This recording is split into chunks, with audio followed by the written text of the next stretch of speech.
Hidden Shawshank Redemption facts that you never knew about. The Shawshank Redemption from 1994 was made with a large amount of money, as is the case with most legendary films, and the production process had its ups and downs.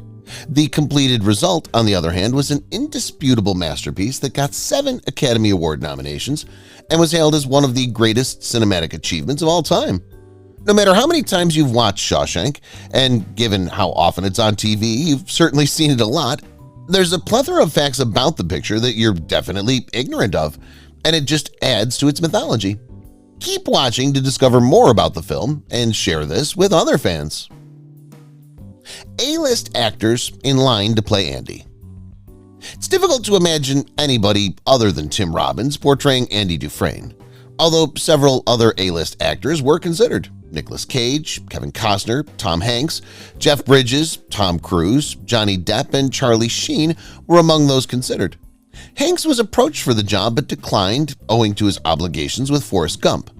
Costner adored the story and wanted to portray Andy, but he was already committed to Waterworld in 1995. How did it go?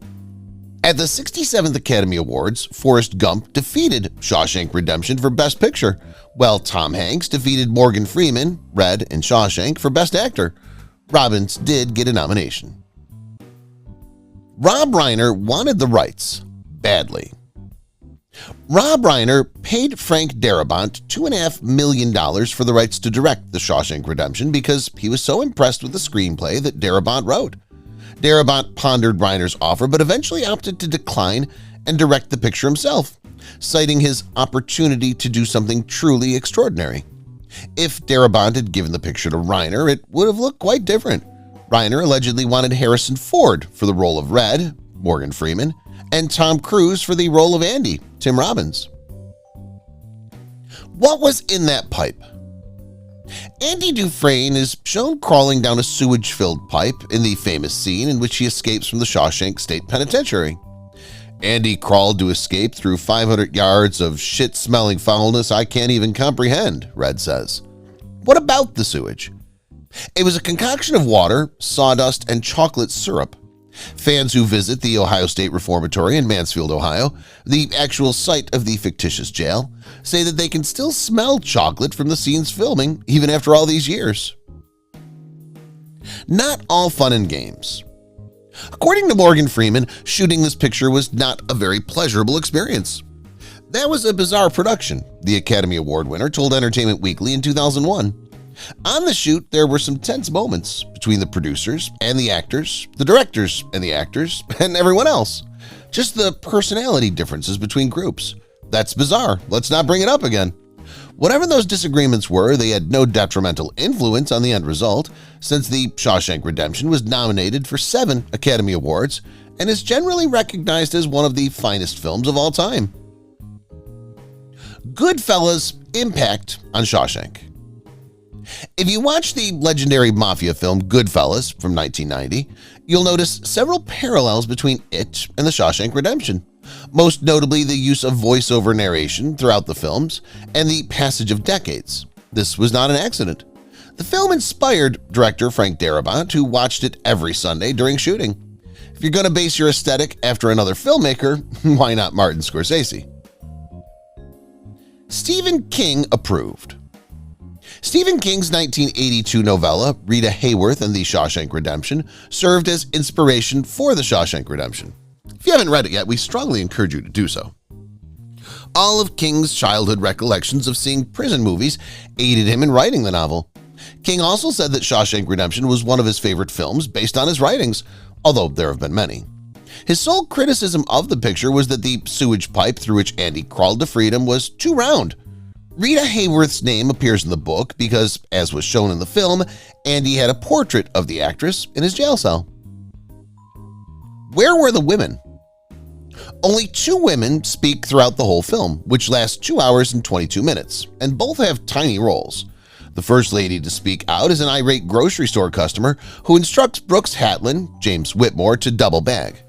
The second character is Claire Slemmer, a bank teller who encounters Andy before he leaves for Mexico. Andy's wife, Renee Blaine, appears briefly at the start of the film but has no words. A customized cell. Tim Robbins was picky about what was in his cell. In fact, Andy Dufresne chose every single photo in his cell. Robbins didn't choose the posters Andy used to cover up the hole in the wall. During Andy's incarceration, the ladies on the posters were Rita Hayworth, Marilyn Monroe, and Raquel Welch. Welch has said that she loves the film. Hayworth is the only female character to appear in both the novella and the film. Andy hangs posters of Jane Mansfield, Linda Ronstadt, Hazel Court, and Rita Hayworth throughout the narrative. Morgan Freeman's son had a bit of inmates mocked Andy Dufresne and the other newbies when they first arrived at Shawshank. Alonso Freeman, shown here, Morgan Freeman's son, plays one of the more vociferous convicts. "Fresh fish," screams Alonso Freeman as the convicts enter the institution. "Today's catch is fresh. We're bringing them in." This was Alonso Freeman's debut acting job, and he's still active in the industry today. In addition to The Shawshank Redemption, he's appeared in The Bucket List in 2007, The Retrieval in 2013, and Seven in 1995. Both The Bucket List and Seven featured Alfonso's father. Roger Clemens has nothing on Red. When Andy and Red first meet in the jail yard and Andy requests a rock hammer, Red is playing baseball with another convict. That sequence was a marathon. It was said to have taken 9 hours to shoot. Freeman, the perfect professional, tossed the ball regularly for 9 hours until the scenario was completed without complaint. Freeman's arm was so hurt from the constant tossing that he arrived at the set the next day with his arm in a sling. Getting into character. Tim Robbins wants to put himself in the shoes of a jail prisoner before portraying Andy Dufresne. He had to spend some time in solitary confinement to do this. That's commitment to the craft. In the film, Dufresne was sentenced to solitary confinement, the whole twice, once for playing Mozart on a photograph, and once for casually telling the warden that if he were ever freed, he'd never tell anybody that he laundered money. I'm sure calling him obtuse didn't help. A lousy grand.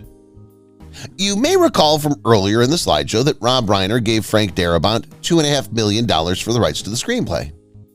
Guess how much Stephen King was paid for the film rights to Rita Hayworth in The Shawshank Redemption? $1,000. A dreadful grade. The check was never cashed by King. King, being a gentleman, returned the money to Darabont a few years after the film's release.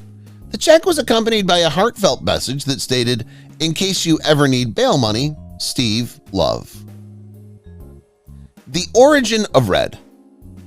Red was a white Irishman with red hair in the story. The role was considered for leading males Paul Newman, Robert Redford, Harrison Ford, and Clint Eastwood. However, director Frank Darabont chose a different path, making Red African-American and starring Morgan Freeman alongside Tim Robbins. Darabont allegedly had Freeman in mind for the part from the beginning. The gamble paid off, as Freeman was nominated for Best Actor for his performance. Only readers of the novella will recognize a reference to the original character in the film. When Andy wonders why Red was named that, Morgan Freeman says, "Perhaps it's because I'm Irish." In the film, Red's full name is Ellis Boyd Redding. No deleted scenes. Back before DVDs were a thing, one of the nicest parts were the additional features, particularly the deleted sequences that fans never got to see.